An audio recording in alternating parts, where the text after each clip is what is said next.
It was super exciting. I was so happy. I couldn't even sleep Friday night. It was awesome. It was a great feeling. It was a great team win for us, and exciting to be there.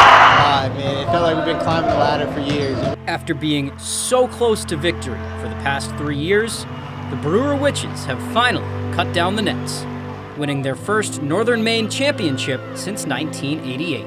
Freshman year, we had to play the Gatorade Player of the Year. We lost by 1 point to them, and then my sophomore year we thought was our year, and that was the COVID year. Junior year was like a once in a life. We got the best player Maine's ever seen. It's just unlucky. In the summer, all of us guys sort of put our heads down and said, screw all that. We're focused on this year right now, and we got logged in.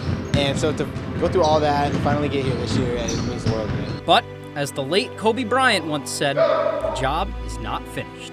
Friday was awesome and something that we'll remember forever, but we have one more game. We enjoyed it during the weekend, but now we're focusing on Falmouth. We watched a ton of film on Falmouth, and that's really all we're talking about. We love that we won, but we got to move on. The Witches have a tough test in Friday's gold ball game, taking on a Falmouth squad that won the South last year, just to also lose to the 2022 Gatorade Player of the Year in the finals. And this is their second year back to it, but they play very different from us, so I think that's the biggest thing is we got to focus on is that they're complete opposite how they play, slowing it down a lot more. They're a good team. Obviously they're a good team. They've been here, they were here last year, and they're going to be ready. And always, we got that target on our back all season. We know that, and they're going to come into it the same way.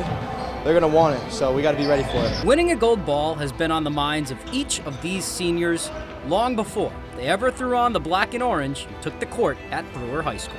This is something that we've been talking about long before we were even in high school, so to finally get there, it's really a dream come true. But we haven't talked about winning the Northern Maines, we've talked about the state. We've been playing together forever, not just basketball. We've been playing, whether it's AAU or even lacrosse growing up or football, we've always been doing everything together, so to kind of close it off like this is awesome. We've been talking about this since we were so little, like having that gold ball, and I mean, it's been a dream of mine for forever. So while these guys all have each other's backs, behind them is the entire Brewer community willing the Witches to the gold ball game all year long.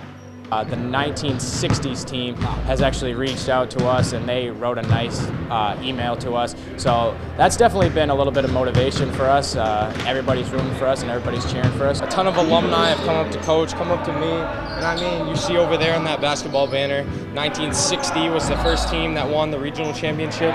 They reached out to us. All those guys are like over 80 years old, and it was just so fun to see them send a message to Coach and us. And for these kids, to finally fill that void on the banner, and their last hurrah together would be everything.